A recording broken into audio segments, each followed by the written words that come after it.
Hey, hey, it's Berta J, and you're back in my kitchen with me today because I'm concerned about each and every one of you. I had to say something about what's going on in our country and the world with this coronavirus. I wanted to start off by saying that God is not surprised at all by any of this. If you think he's somewhere trembling and in fear, he's not. He knows what he's doing. He knows what's happening, but he wants us to trust him. And I don't want you to be fearful either. He's not afraid. If you trust him, you don't have to be afraid either. What does being fearful really do for you? I thought about that. Absolutely nothing. So I decided I wasn't going to be fearful. Now, there are different things that people are saying on the internet, and you hear it on the news. I'm really encouraging you not to listen to it 24/7. Yes, get the updates and the information so that you'll be wise, but don't listen to it every second. Stay safe and do the things that they're asking you to do. Washing your hands and not going out if you don't need a new dress. You just need to stay at home and stay a little bit quarantined from this thing. You can also ask God for peace, and you can ask him for calm in the midst of this chaos, and he will give it to you so that you can accept the things that you cannot change. You cannot change how this virus is. You can't change that. You want to ask him for courage to change those things that you can.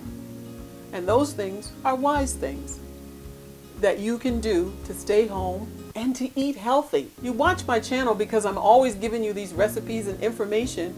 The one thing you can do is to keep your immune system built up by eating more fruits and vegetables and grains, doing a little exercise in the house. You can use your house as a place for a gym and just walk around in the room so you can get a little bit of aerobic exercise. But you don't have to worry, and God can give you the courage so that you can be calm. And then you want to know, you want him to give you the wisdom to know the difference between the things you can change and the things you can't. And then use godly wisdom so you can do it. Troopers, this is a time when you have got to really hone in on the things that God wants you to do. Good things for you and your family and your body and your neighbors. This is something that I learned from one of my devotionals, and I wanted to share it with you during this time. And it says this: life, your life, my life, each person's life is like a school. You were placed on this planet so that you could learn. You're placed on this planet so you could learn. Problems and struggles are just a part of this curriculum in this life that you're going to live. And it's like a math class, if you think of it, that comes for a small season of your life, and then it goes. But the lessons that you learn from that math class will last a lifetime. Now, if I were to ask you, do you remember 8 times 7, 9 times 9, 12 divided by 3? You would be able to pop up with those questions, those answers, because you learned it a long time ago. And during this time, you're learning some things, and you're seeing some things, and you're getting wisdom from God. And you must remember that this thing that you're learning will last the rest of your life in new situations that will come up.